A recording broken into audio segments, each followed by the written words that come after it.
Here's the key on this. Don't major in minor things. If you take up major time to do minor things, I'm telling you, you'll be behind the curve constantly. Here's what we learn in sales training. What's major time and what's minor time?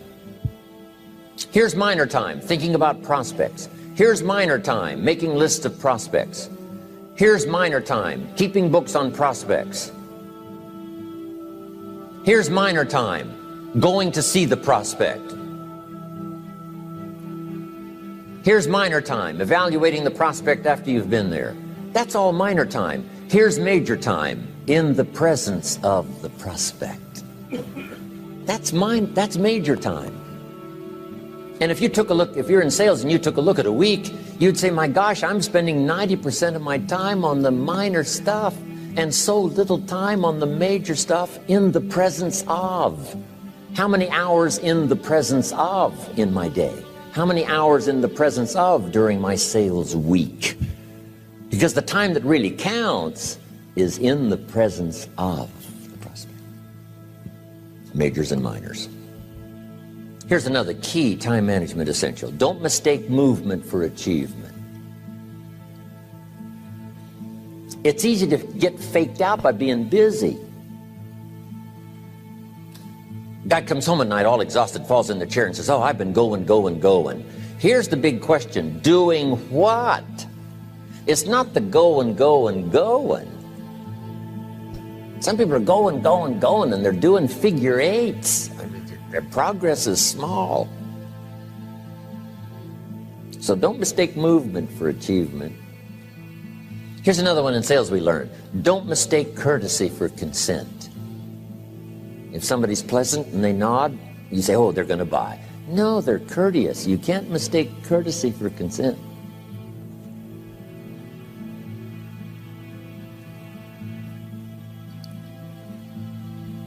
Now here's a big one, concentration. I had to learn this. All those years ago, I'm in the shower trying to compose a letter. Found it turns out to be a strange letter. So here's what I learned to do. Save the work till you get to the office. Save the work till you get to the work. Don't try to get to the office on the way to work.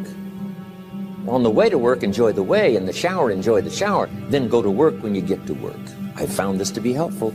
Concentration. Here's another big one. Learn to say no. I'm telling you, in such a social society we have now, it's so easy to try to be a nice person, saying yes to everything. Find yourself overloaded. Now you got to call and make the, well, gosh, you know, all the time it takes to back out of something that you said yes to too quickly. Here's what might be better. I don't think so, but if that changes, I'll call you. Little things you can use not to overcommit yourself. My friend Ron Reynolds says, don't let your mouth overload your back. It's a good one. Now here's a big one on time management. When you work, when you play, don't mix the two. Don't work at play. I used to take my family to the beach and I would bring my briefcase.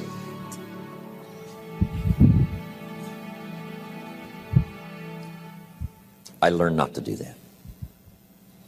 Or at the beach, I'm saying I should be at the office. Now my family's upset because I'm at the beach and I'm thinking office.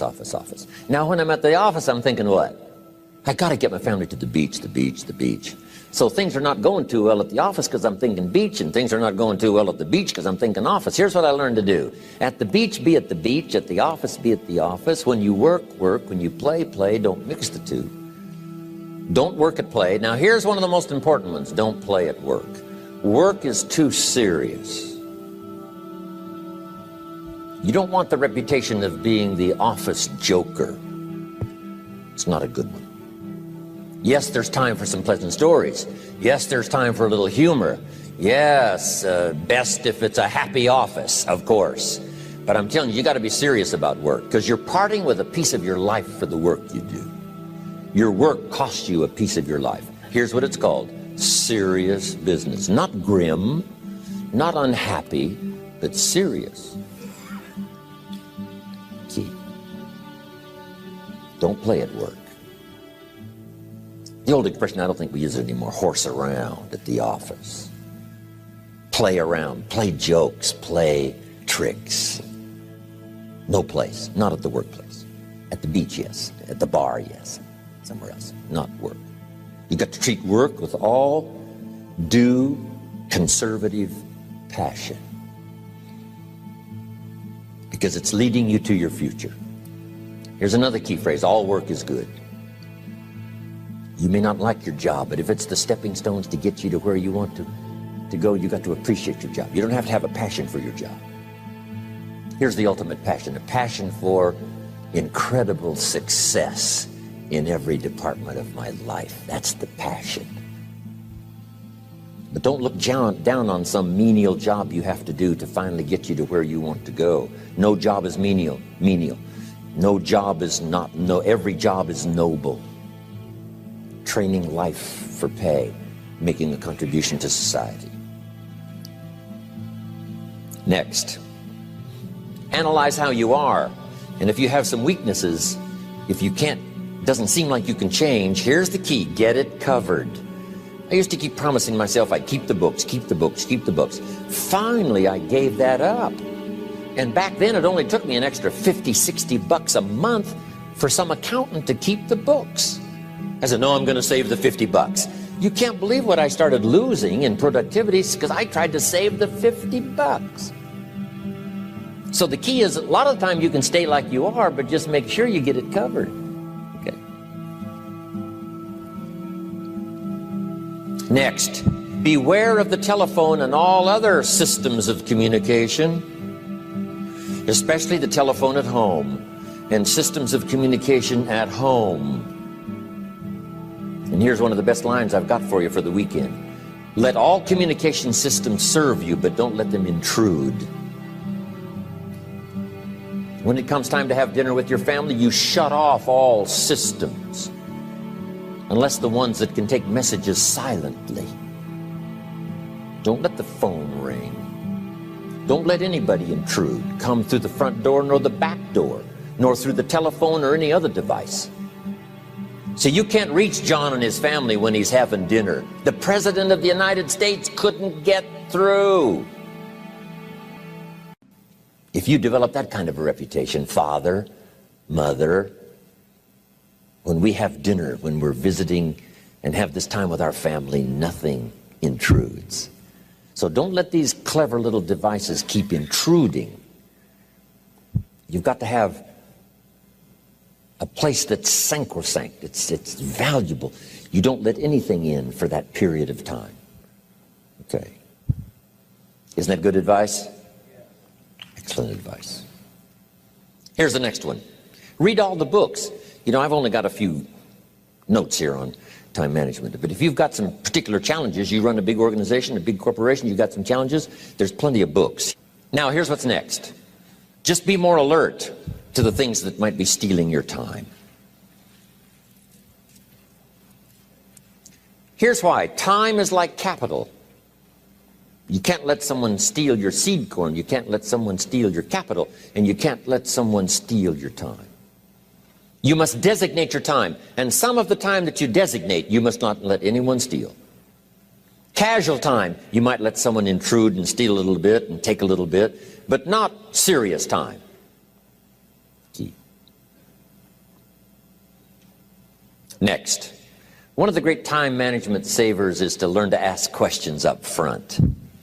Sometimes you talk to somebody for an hour, and then you ask questions and find out if you would have asked those questions up front, you could have saved yourself an hour. Asking questions up front helps you to get to the problem now. But if you just launch into some discourse, you might waste 30 minutes, waste an hour, when here's what you should have been talking about. After you finished an hour, you say, John, what's really the problem? He said, well, it's something personal. See, that's what you should have been talking about this whole hour. Key. Next, learn to think on paper. Now we're going to take a break. Some ways to think on paper. One, we've covered one. Solving problems. Take it out of your head and put it on paper. Another one is setting goals. making these lists we've already started. Here's another good way to think on paper. It's a projects book. Each person you're working with and each project you're working on, get a loose leaf binder and a tab and some pieces of paper behind the tab, and do a little continual summary of how it's going between you and that person and between you and that project. I call it a projects book. It is so useful to me. But what's going on between you and this person? When you last got together, what did you talk about? And you got a few notes there. Here's what we talked about the last time we got together. Now when you get together again, you can review that so you'll know better what to talk about. When the president gets ready to travel and he's going to meet some important people, guess what they bring him? All these briefing books. Right? The last time you were with Khrushchev, Kennedy is informed. Here's what he said and here's what you said. Kennedy said, oh, that's valuable. I need to remember that. If a person is important, it's worth a little running account. You might even have a projects book for your children. Here's what's happening between me and my child. We've talked about this, and we've talked about this, and we've talked about this.